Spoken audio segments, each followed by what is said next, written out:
Kamusta mga ka-LLB? Ngayon ay gagawa tayo nito. Ito ang tinatawag na marinated egg Korean or Korean marinated egg. Napakaganda pong tignan at napakasarap po niyan. Napakaanghang. Depende po sa gusto nyong sili. Ayan po. Yan po ang kakalabasan natin gagawin. Ito po ang mga ingredients. Ito po ay ang bawang, green onion o scallion, sibuyas, siling haba o siling green, siling pula or Thai chili. At yan po, gagamit po tayo ng 12 itlog sa ngayon. Pero po pwede kang magdagdag hanggat meron pa pong marinated. At ang ating honey po na galing Jamaica sa ating kaibigan. Napakasalamat po. At yan po, nagpapakulo na po tayo ng tubig para po i-ready para sa ating itlog. Para po ito ay pakuluan. Ngayon po, mag-umpisa na po tayong maghiwa. Iniwa ko na po ang sibuyas. Chop-chop lang po. Medyo bilisan ko po ang video dyan kasi po medyo matagal po kung hindi po natin bibilisan. Yan po, ilagay nyo lang po sa container. Dapat po ang container nyo malalim. Yan po, scallion, hiwa-hiwa po.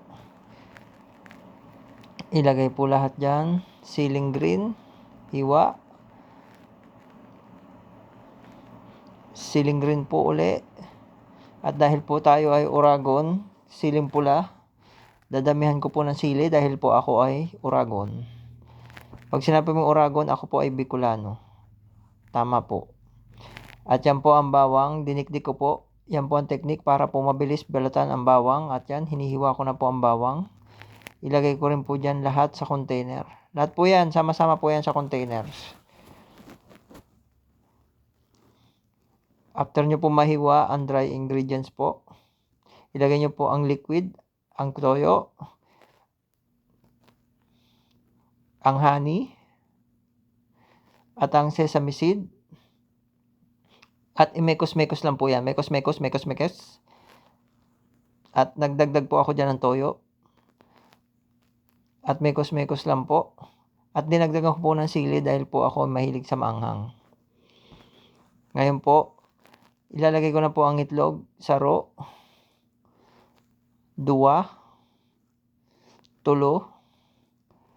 4. Yan po ang bilang kang Bicol. 5, 6, 7, 8, 9, 10, 11, 12. 12 pong sugok. Ayan po. 12 sugok po. Unyan po, naluto na. Napakadali po. Dahil po, fast forward ko lang po ang video dyan. Yan po. Inilalaag ko na po sa tubig. Tanganig pong maglipot tulos. Ang maray po kayan, kung ikaw po kamong ice cube, laganan po nindo ng ice cube para po mapasma ang sugok and mapenetrate po ang shell. Madali po nindong ubakan. Yan, nakakuha na naman po kamong technique sa kuya. Yan po ang sinasabi ko. Magdalan sana ka muning video ni Lando-Lando. Tanganig po makanood ka muning mga technique. Yan. Yan po, tapos na. Uyan na po ang satuyang marinated. Magayon po bagang hilingon. Hilingon mo po.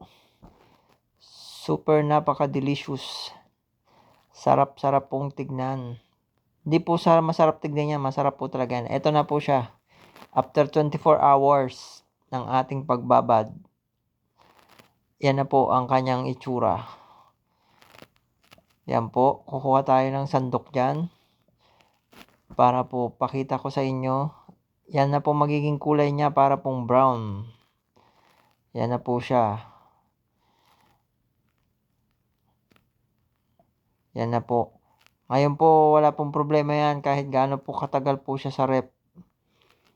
Kaya po kung gusto nyo mag-stock niyan wala pong problema. Kung gusto nyo parang sa midnight snack may kakainin kayo, walang problema po. At yan po, hanggang sa muli po, ang inyong ka-LLB. Peace out! Bye-bye!